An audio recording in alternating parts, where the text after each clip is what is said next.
Ako po'y naniniwala na ang bawat isa po ay handa na para sa mensahe po ng Panginoon. At ngayon po, nais ko po na tumalakay ng isang napapanahong paksa. Sapagkat ngayon po, ito ang tinatawag na Pastor's Appreciation Month.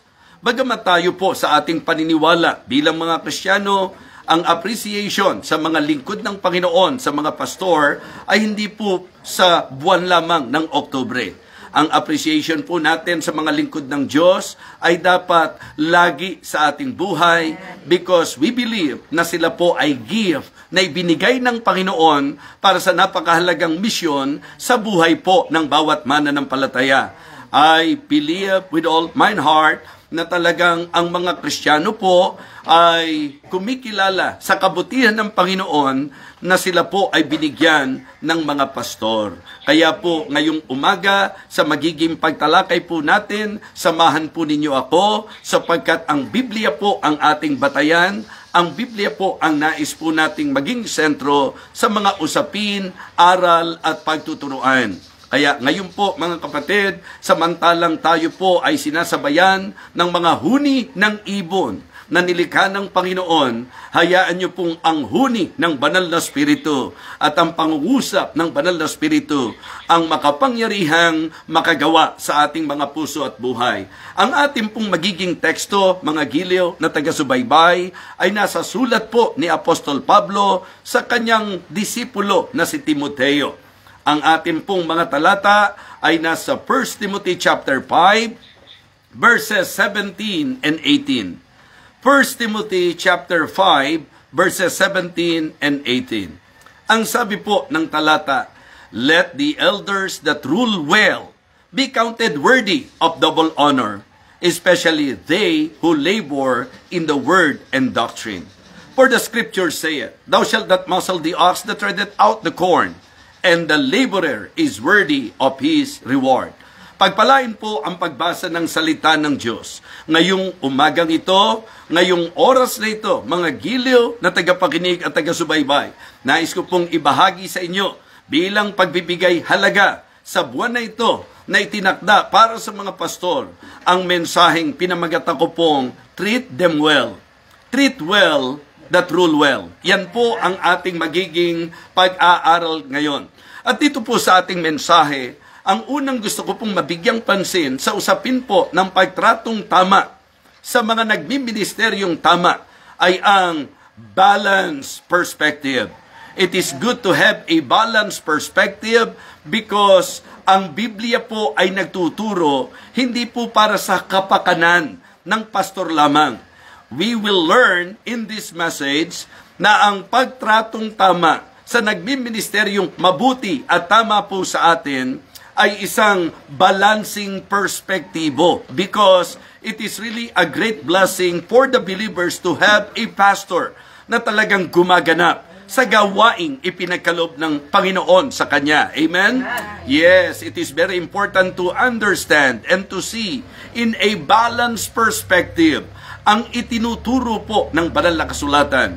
Matututunan nyo rin po sa mensaheng ito ang biblical principle. Yes, to treat them well. Yung pong mga nagro-rule well. Kung ating pong titingnan, mga kapatid, ito po'y prinsipyo na itinuturo ng Bible. Ang masasabi po nating prinsipyong ito ay naglalayon na yung both parties, yung pong member, yung pong pastor, kapwa mapagpala. Napakaganda po na makita natin yung biblical principle. In fact, matututunan po natin sa salita ng Diyos na kapag ka nagtatrato tayo ng tama sa lingkod ng Diyos, tayo po mismo ay pinagpapala. Amen? Yes, it is good, it is always good to apply the teaching of the Word of God. Hindi po tayo magtuturo ng pananaw lang natin. Kaya nga sabi ko po, yung balanced perspective, ito po'y dapat nakatungtong sa turo at prinsipyo na itinuturo ng salita ng Diyos. Amen?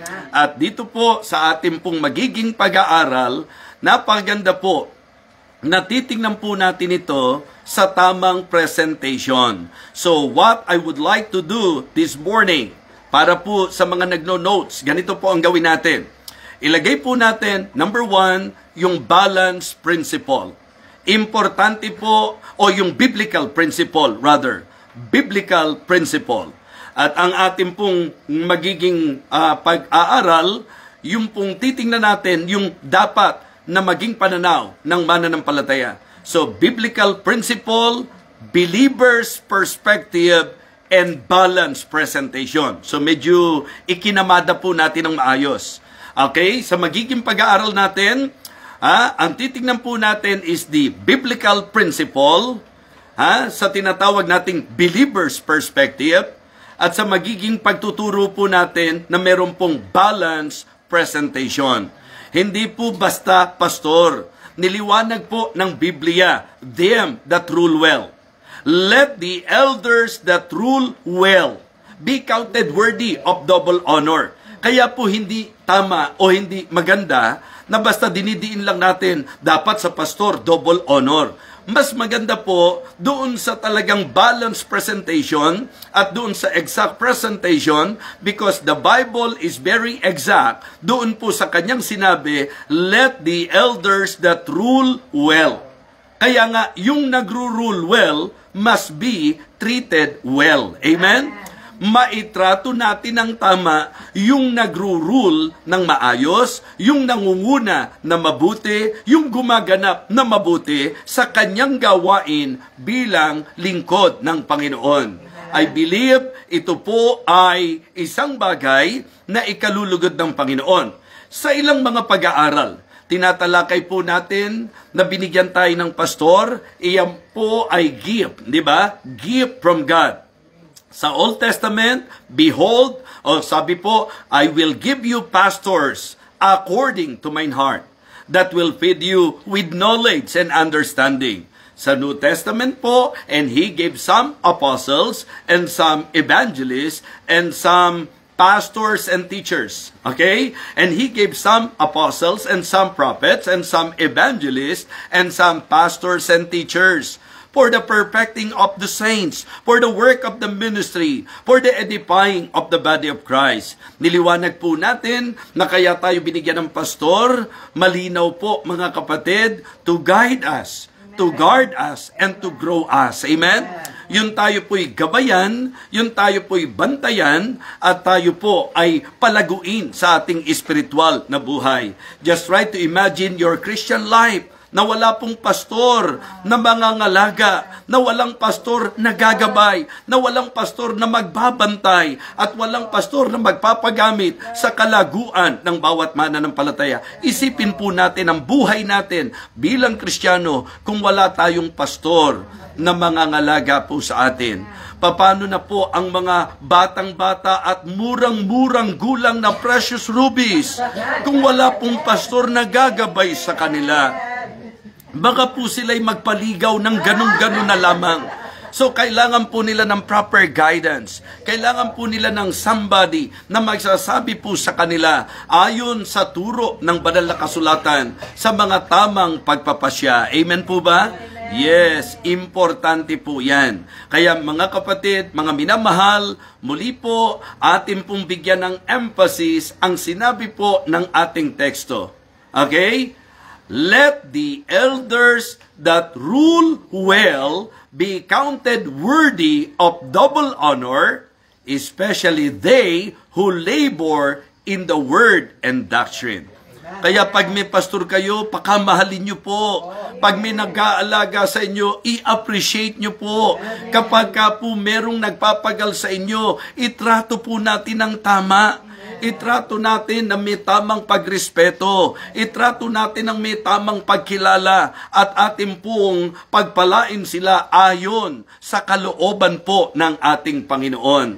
Mga kapatid, ngayon po, ang bibigyang pansin ko po, sino ba ang dapat itrato natin ng mainam at maayos? The elders that rule well. Okay? Mga kapatid, paano po ba natin dapat tingnan ang mga pastor natin? At ano ba dapat ang ginagawa namin bilang mga pastor? So, ang trabaho ng pastor ay hindi po magaang na trabaho. Alam niyo kung bakit? Sapagkat ang trabaho po namin is carrying. Carrying the flock of God. Yes, binubuhat, inaalagaan, dinadala po namin ang kawan ng Panginoon. Kaya nga, napakaganda po na sa Christian life natin, o sa kalipunan, o sa usapang eklesiya, sa usapang church, it is great and wonderful na nagbigay ang pastor upang dalhin ang gawain ng Panginoon, upang dalhin, akayin, gabayan po ang mga mananampalataya na inilagay sa kanyang pangangalaga. Mga kapatid, it is really great and wonderful na meron pong pastor na gumaganap upang dalhin at gabayan ang mga mananampalataya. Carrying is one of our tasks. Kaya ang dapat itratong mainam, yung pastor na nagdadala ng kawan ng Panginoon. Yung pastor na nangunguna, ginagawang mainam, ginagabayan sa tamang pastulan ang mga miyembro. Amen?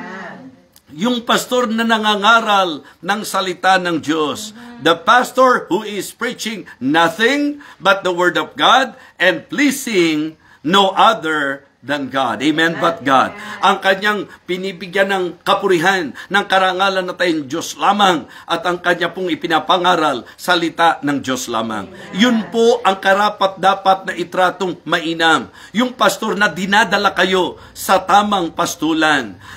Sa masasabi po nating greener pasture, yun po ang dapat nating i-consider. Ang sabi po ng Hebrews 13:7, remember them which have the rule over you, who have spoken unto you the word of God, whose faith follow, considering the end of their conversation. Kaya naman sobrang ikinukonsider ko po na napaka-bless ko po na ilagay ako ng Panginoon sa Living Water Baptist Church, maging sa Victory Fundamental Baptist Church, upang dalhin po sila, upang pangunahan po sila, upang gabayan po sila. And I can say na sila po'y napakasarap alagaan sapagkat marunong po silang magpasakop at umalala sa namiminuno at nangunguna sa kanila. Mga kapatid, the heart task of the pastor is to carry the flock. Okay? Yung pong bitbitin, dalhin, pangunahan, gabayan ang kawan ng Panginoon. Kaya alam niyo po, sa paglalarawan po ng Bible, ang mga tupa ay inilarawan sa kawan. Kaya kung tatanungin ko po kayo, bilang kawan ng Panginoon, anong klaseng kawan po tayo? Kapag ka puro kayo magaganda, isang kawan kayo ng magaganda. Kapag ka kayo mababait, isang kawan kayo ng mababait. Kapag ka kayo ay mga pasaway, ayan na po mga kapatid, isang kawan kayo ng mga pasaway. So, to pastor a church and to guide and to lead and to carry the flock of God is not an easy thing. Napakabigat po ng trabaho po ng pastor. We better treat them well. If the pastor is carrying you, be submissive. Amen? Matuto po tayong magpasakop. Huwag na po tayong maging pabigat. Huwag po tayong lumagay sa katayuan na isa tayo sa magpapahirap sa pangunguna ng ating pastor.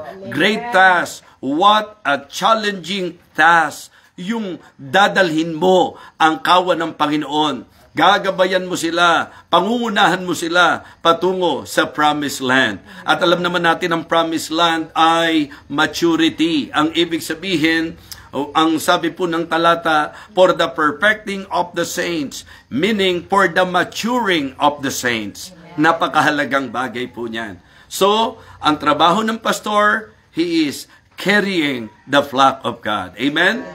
So, the pastor who cares for the flock. And also who carry the flock and who cares for the flock.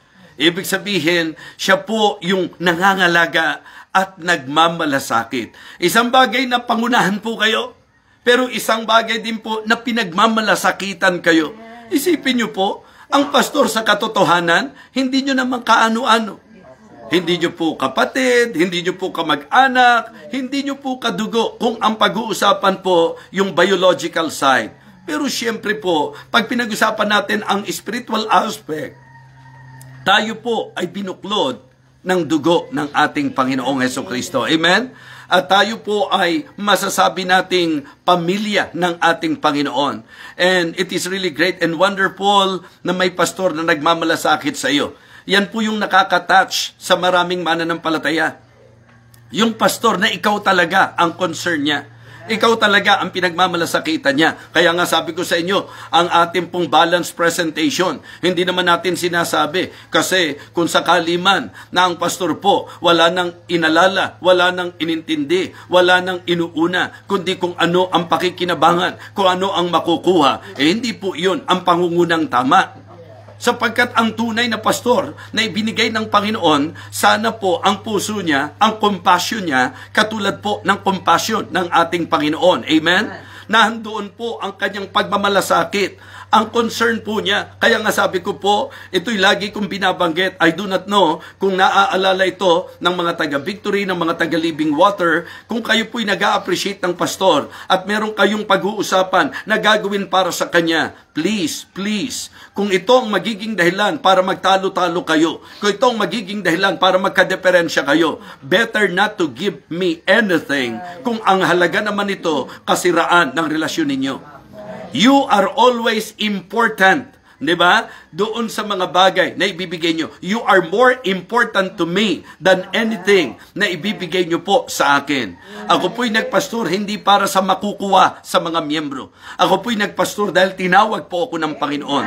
Ako po'y nagpastor dahil inatasan po ako ng Panginoon. Na ang kalooban po ng Panginoon pangalagaan ng kanyang kawan. And what a privilege na ako po ay piliin ng Panginoon upang mangalaga ng kanyang kawan. Mga kapatid, ang pananaw ko po bilang pastor, ang kawan, katulad po ng sabi ni Apostol Pablo sa Acts chapter 20 and verse number 28, take heed therefore unto yourselves, and to all the flock over the which the Holy Ghost hath made you overseers, to feed the church of God, which he hath purchased with his own blood. Just try to imagine, ang utos at atas ng Panginoon sa mga pastor, aalagaan natin yung tinubos ng kanyang dugo. Ganong kamahal ng Panginoon ang church. Ganong kamahal ng Panginoon ang kawan. Kaya para sa akin po, ang akin pong nais na sundang pattern ay ang puso ni Apostol Pablo sa pangangalaga sa miyembro. Ang sabi po ng 1 Thessalonians chapter 2, verses 7 and 8. 1 Thessalonians chapter 2, verses 7 and 8. But we were gentle among you, even as a nurse cherisheth her children. Ito po mga kapatid, it may sounds joke, but I want to tell you, it is sincere and serious. Yung pong precious ruby, sa totoo lang, mga mami ko po yan. Pinangangalagaan nila ako, pinagtimpla nga po ako ng kape, di po ba? At ngayon po, very excited na pakainin po ako ng masarap na almusal. Yun po yung sa aspeto na nanay ko po sila. Sa edad po nila, nanay na nanay ko po sila. Pero alam niyo po, sa biblical na teaching, sa biblical principle, ako po ang lumalabas na parang nanay sa kanila. Kung ang pag-uusapan pangangalaga, that is exactly the idea and the concept of what the Apostle Paul told him. Or told the believers, na ang sabi po niya sa mga taga-Thessalonica, but we were gentle among you. Sabi niya doon sa kawan, but we were gentle among you, even as a nurse cherisheth her children. Opo, pinakakain nila ako, pero sabi ko, hintayin muna nating makakain ng lahat. At ngayon po, mga kapatid, nilakasan ko po talaga ang aking pong boses para magising po ang lahat ng natutulog sapagkat gusto ko silang pangalagaan, gusto ko silang bigyan ng masarap na almusal dito po sa ating Believers Breakfast with BFDB. Amen? So kaya kung kayo po'y pinangangalagaan, kung kayo po'y pinagmamalasakitan ng pastor, treat them well. Mga kapatid, isang malaking blessing na may pastor na hindi mo kaano-ano pero concern sa iyo. Hindi mo kaano-ano pero pinagpe-pray ka. Hindi mo kaano-ano pero pinangangalagaan ka. Why? Sapagkat ang pinag-uusapan natin ay ang spiritual na aspeto. Ang sabi niya, ang malinaw na habilin ni Apostol Pablo sa mga dinisipulo niya sa inyong mga pangangalaga. Kaya mga pastors and missionaries ng Living Water Baptist Church, the same message that I would like to tell you. Take heed therefore unto yourselves and to all the flock over the which the Holy Ghost hath made you overseers. Praise God na niririgaluhan tayo ng mga miyembro. Pero wag tayong after sa regalo na ibibigay ng miyembro. Praise God na sumusuporta ang miyembro. Pero hayaan yung maramdaman muna nila ang talagang dalisay, yung pure concern and care of the man of God sa kanilang spiritual welfare. Amen? So members, kung nasa saan man kayo ngayon, kung nakikinig kayo sa akin, wala po itong kaplastikan. Kayo po ay laging mas mahalaga sa akin kaysa sa anumang ibibigay nyo po sa akin. Praise God. Don't get me wrong. Don't think na hindi ko po na-appreciate ang mga lobster na pinadadala nyo. Huwag nyo pong iisipin na hindi ko po na-appreciate yung mga fruits na inilalagay nyo. Yung mga envelopes na nasa table ko po sa office kapag ka po nasa church ako. Huwag nyo pong iisipin na hindi ko na-appreciate yan. Okay lang po na ituloy-tuloy nyo po yan as long na totoo sa puso nyo po yan. Diba? Alam nyo po ba kung bakit may mga members na nagmamataas? Kasi po, kaya sila gumagawa ng bagay sa mga pastor para sila po ay sumikat. Kaya kapag ka ang pastor po, hindi ganung nabigyang pansin po yan. Mga kapatid, sabi ko nga po sa inyo, ang tindi-tindi. Ako po yung nasa Amerika, tapos may tatawag sa iyong miyembro at sasabihin na may balman ka. At alam niyo po, sa isang pagkakataon, may sapatos po ako, may sweatshirt po ako, tapos may sinelas po ako. Puro balman po ang tatak niya. Ibig sabihin, kaya ko po sinasabi yung brand, kasi humanly speaking, may halaga po yan. Diba? Pero bakit po ginagawa ng miyembro yan? Diba? Mga kapatid, siguro po naramdaman niya na pinangangalagaan siya. Siguro po naramdaman niya. In fact, coming pa po ang maganda. Kasi alam niya laging bumibiyahe po ako. Kaya po, tupalo pa po yung aking magandang luggage. Isipin niyo po, parang kahit po pang check-in yun, ayokong ipag-check-in. Bakit? Ibabalibag-balibag lang po yun eh. Pero it is really great and wonderful to feel na may mga nakaka-appreciate ng pangangalaga mo sa kanila. Mga kapatid, napakalaking advantage na bilang Kristiyano, may nangangalaga sa iyo. Kaya, mga kapatid, please appreciate yung pastor po natin. Isipin niyo po, tinalikuran ng trabaho, tinalikuran ng propesyon, at sumentro po sa kanilang buhay, pangangalaga sa mga lingkod ng Panginoon. Diba? Sa mga mananampalataya, para po sa mga Kristiyano. Ang sarap-sarap na Kristiyano ako, may pastor na nangalaga sa akin.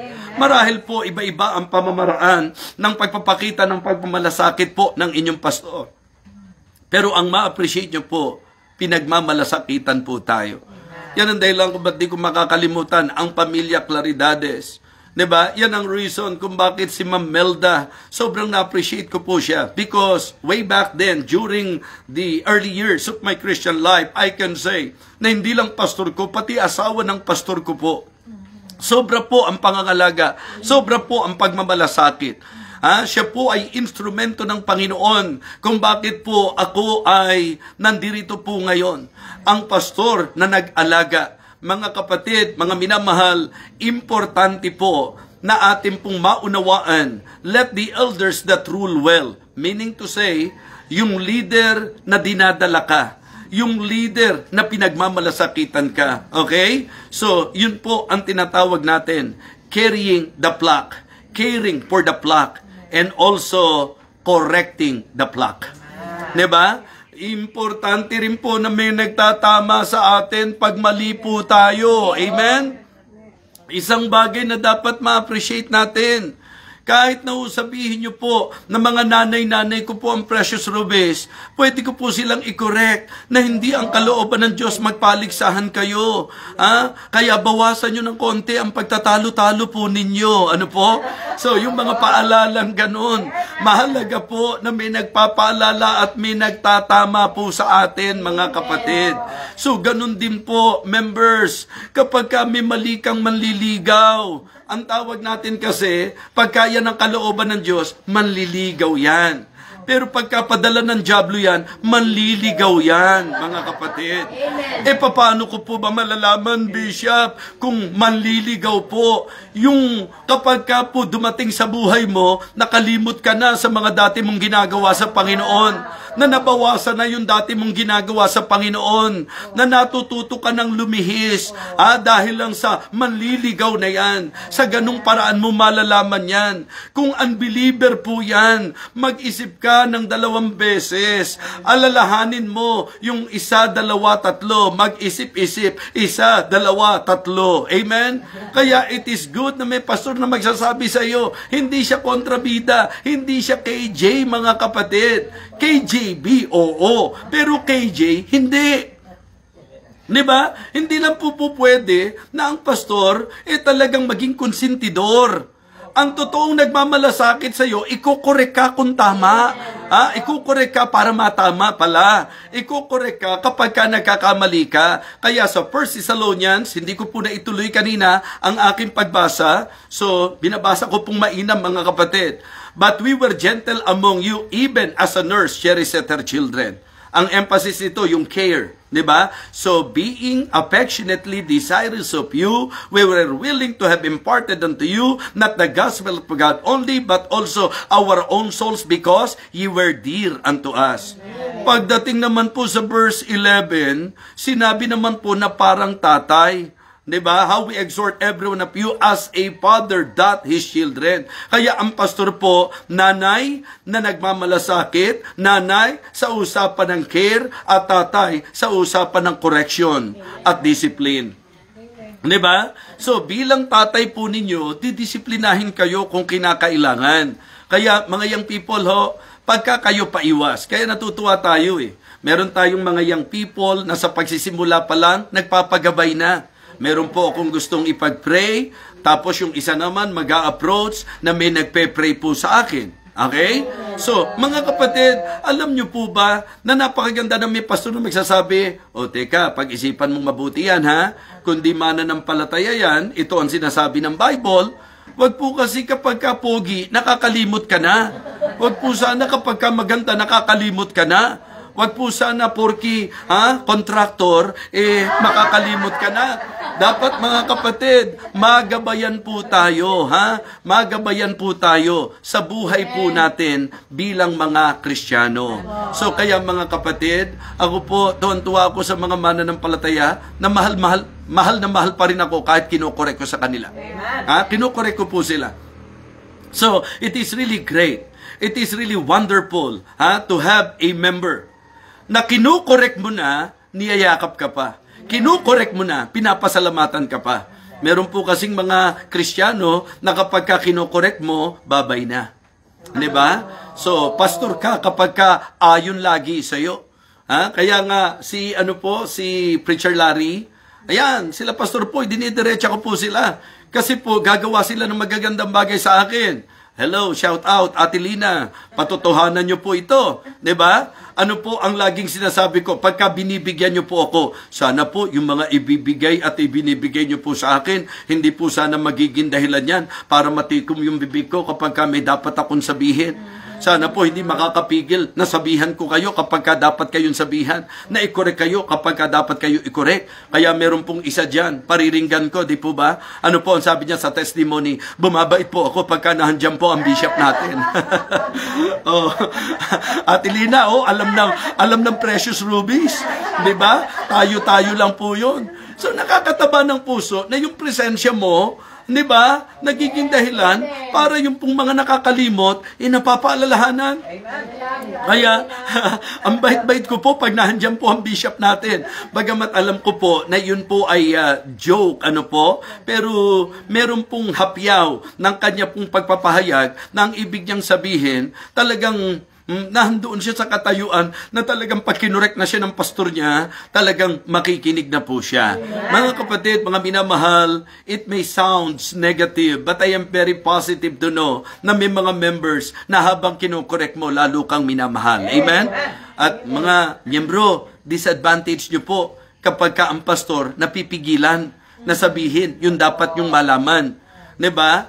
Disadvantage po na hindi kayo maikorek kasi baka mamaya magalit kayo. Baka mamaya hindi kayo maging receptive. Hindi po ba, mga kapatid? Kaya sana po sa buhay natin, ang bawat isa po ma-enjoy na may pastor na hindi lamang dinadala tayo, hindi lamang pinagmamalasakitan tayo, tayo po ay tinatama kung kinakailangan. Amen? So, importante po yan. The pastor who is carrying you, who is caring for you, who is correcting you and counseling you. Amen. Di ba? Isa sa mahalagang ministeryo ng pastor, kita nyo naman, love you bishop pa, kinukorek ko na, di po ba? Isa sa ministeryo ng pastor ay yung ministry ng counseling. At napakahirap po niyan, mga kapatid. Kaya ako po, ang counseling ko po, hindi dikta. Ang counseling ko po, binibigyan kayo ng options. Sinasabi po sa inyo, pag ito po ang ginawa nyo, ito po ang pwedeng maging epekto sa inyo.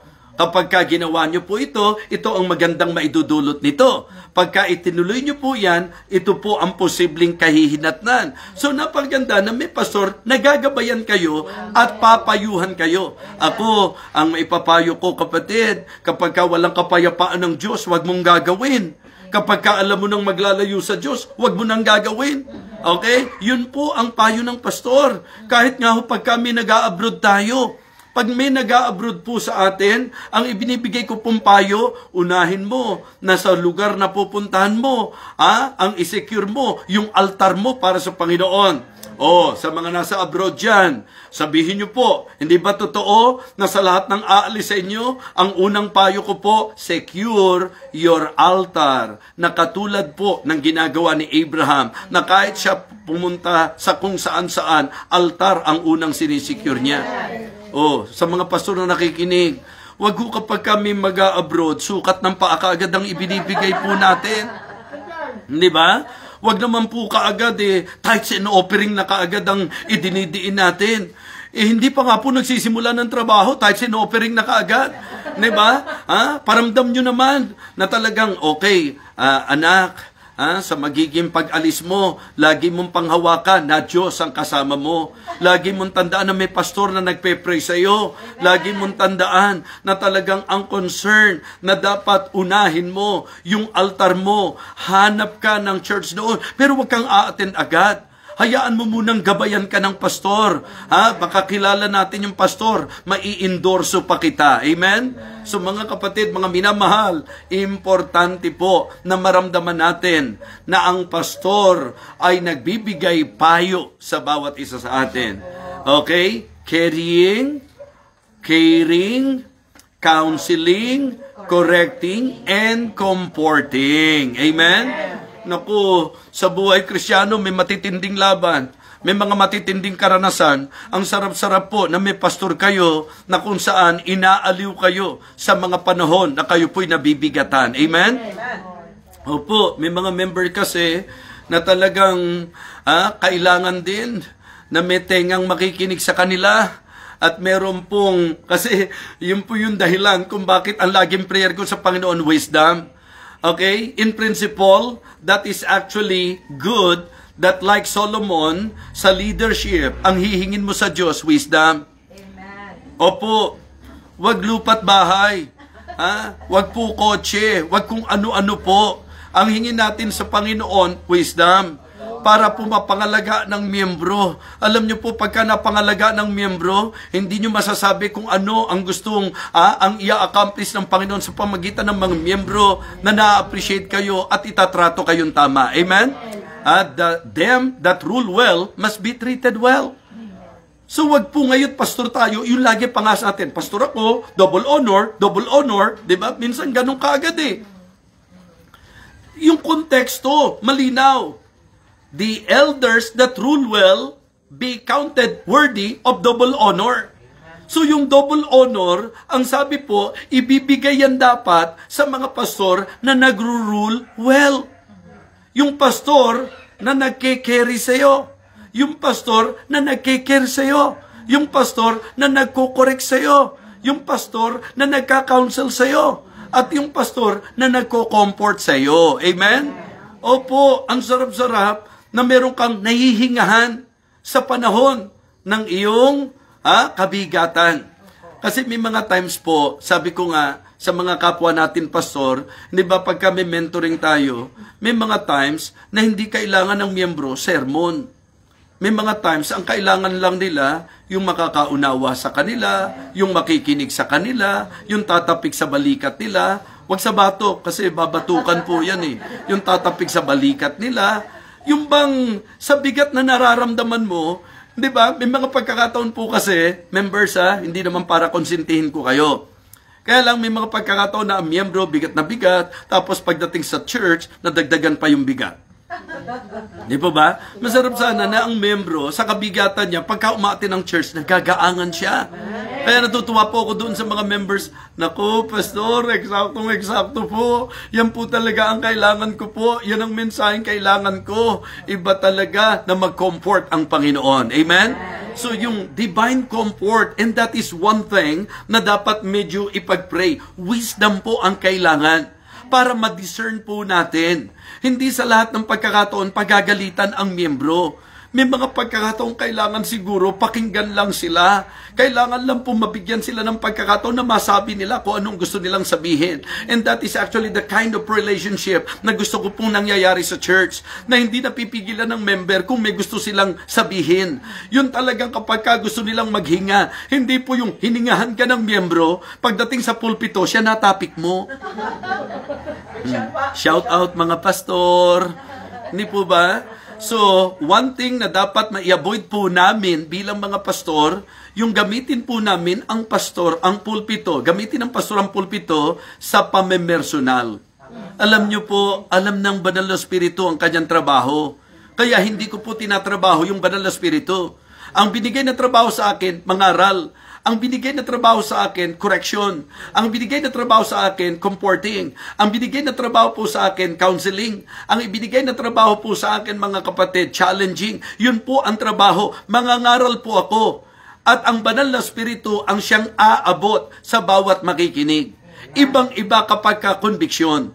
Diba? Kapag kasi ang narinig sa pulpito, patama, rebellion ang nagiging resulta. Pero kapag ang Banal na Espiritu po ang gumagawa, conviction ang nagiging resulta po nito. Kaya mga kapatid, mas maganda po na ang miyembro natin pag nakinig, conviction ang nagiging dating, hindi kumbulsyon na nagdudulot ng komosyon, mga kapatid. Kaya po, importante, napakalaking bagay, member, ang sarap na may pastor ka na nahihingahan mo sa problema. Ang sarap na may pastor ka na nakikinig sa iyo. Kaya mga kapatid, ang ganda po ng sinabi ng Bible. 'Di ba? Treat them that rule well. 'Di ba? So, treat well that rule well. Itrato nating tama them that rule well. Kapag tayo po ay pinapangalagaan. Okay? Naging maliwanag na po, mga giliw na taga-subaybay, na ang pastor po, ang talagang trabaho niya is carrying the flock, caring for the flock, correcting the flock, mga kapatid, counseling the flock, and also comforting the flock. Ano ngayon ang sabi ng Bible? Let the elders that rule well be counted worthy of double honor, especially they who labor in the word and doctrine. Tukoy na tukoy, mga pastor po yun. Yun daw po ang dapat itrato natin ng tama. Yung pastor nyo na dinadala kayo, yung pastor nyo na pinangangalagaan kayo, pinagmamalasakitan kayo, tinatama kayo, inaaliw kayo, pinapayuhan kayo. Kapag ka po ipinakita ng Panginoon, yan po ang pastor natin. Hindi siya perpekto, alam po natin yan. Hindi tayo nakatitiyak na garantisado ang lahat ng sasabihin niya.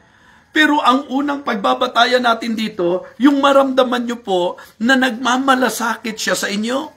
Ano ngayon ang kalooban ng Panginoon?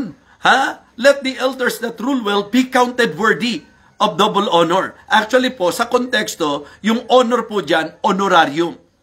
Kung tutuusin, sa salita po, double wages. Kaya mga kapatid, magandang makita po natin na ang pastor talaga, hindi na para maging bago pa ito. Dapat nandun yung support natin, dapat nandun yung submission po natin. We need to submit to Him, we need to support Him, we need to stand by Him. Amen? And to stand with Him. So dapat ganun po tayo. Okay? So kaya anong magagawa natin? Mga kapatid, una po, build Him up. Diba? Matuto tayong i-build up din ang pastor natin. Kung itinatrato natin siyang magulang, mga kapatid, maramdaman niya na yun talaga ang trato mo sa kanya. Diba? Hindi lang po yun. Back him up. Hindi lang build him up, back him up, mga kapatid. Matuto po tayo na i-back up natin siya. Doon po pumapasok yung idea ng support. And then, bless the man of God. Ang sabi po ng verse number 18, for the scripture saith, thou shalt not muzzle the ox that treadeth out the corn, and the laborer is worthy of his hire. Ibig sabihin po, mga kapatid, ang mapangalagang pastor ay dapat mapangalagaan ng miyembro. Amen. Okay? Ang mapagmalasakit na pastor dapat pinagmamalasakitan ng miyembro. Ang nagpapagal na pastor ay marapat lang at may karapatan lang, sabi po, sa double honor. So ito po ang balancing presentation ng usapin ng double honor, na usapin ng pagtratong tama sa pastor. Kaya po, sinikap natin, and I believe, ngayon nakikita nyo, kahit pastor ako, itinuro ko po sa inyo yan, sapagkat yan po ang kalooban ng Panginoon. Diba? Mga kapatid, ang pastor na nagro-rule well must be treated well. Kailangan pong maitrato siya ng tama. Kailangan pong atin siyang kilalanin, igalang, pagmalasakitan, pangalagaan, at yun po yung concept. Nangangaral kami sa inyo, nagpapagal kami sa inyo sa mga bagay na espiritual, kayo naman po ang nangangalaga sa amin sa mga bagay na material o physical. Amen?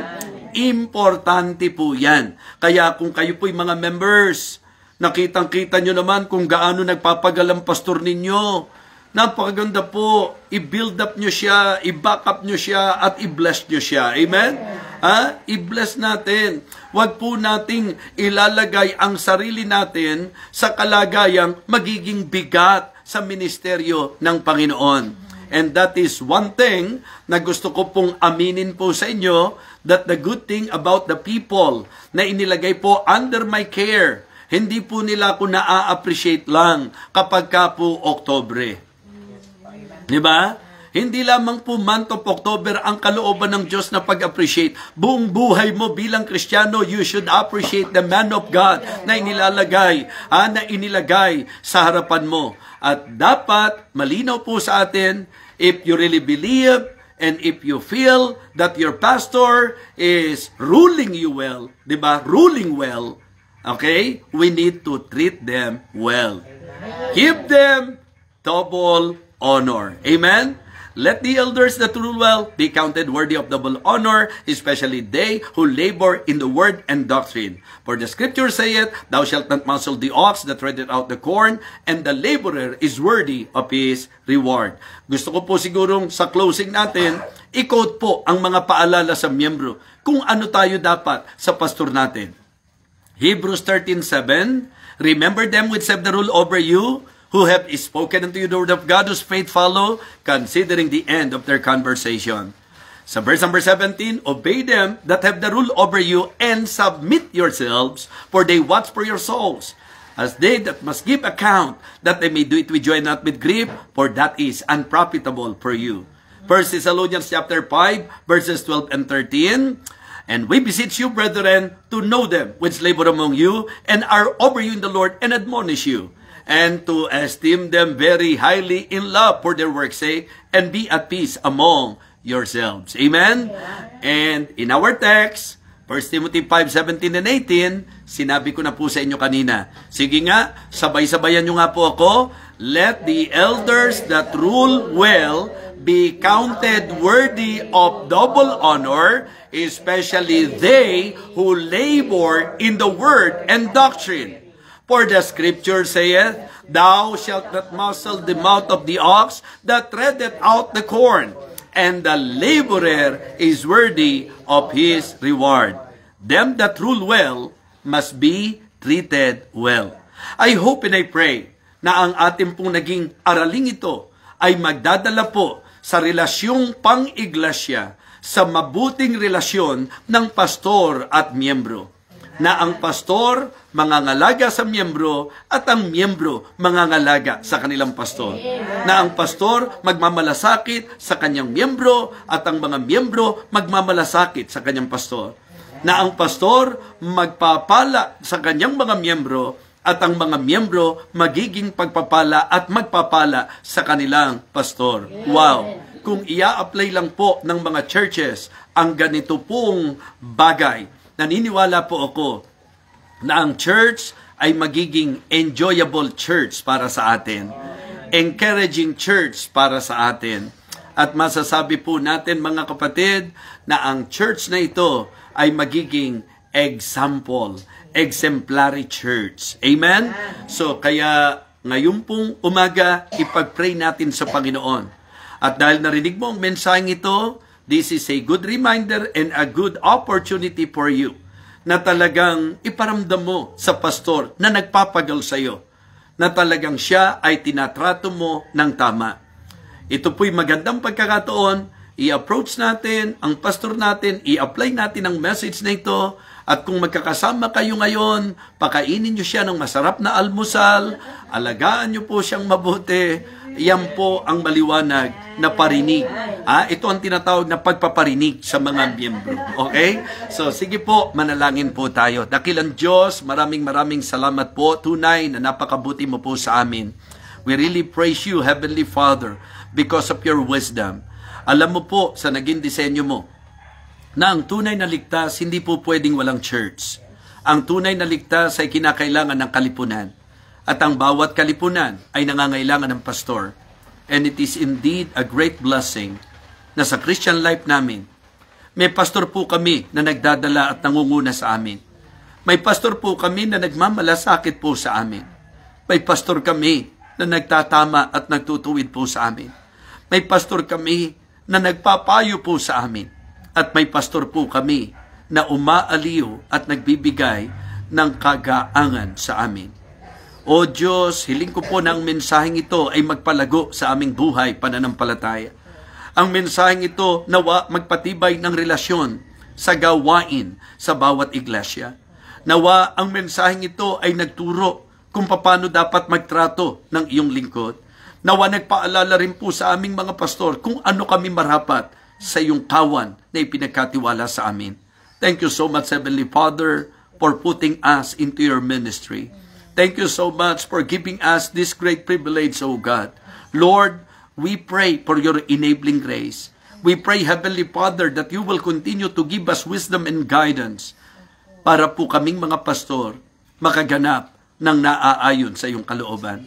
Thank you so much. Inaasahan ko po ang magandang bunga ng aming pagsasalo-salong ito. Ipinagkakatiwala ko po ang bawat isa na nakinig.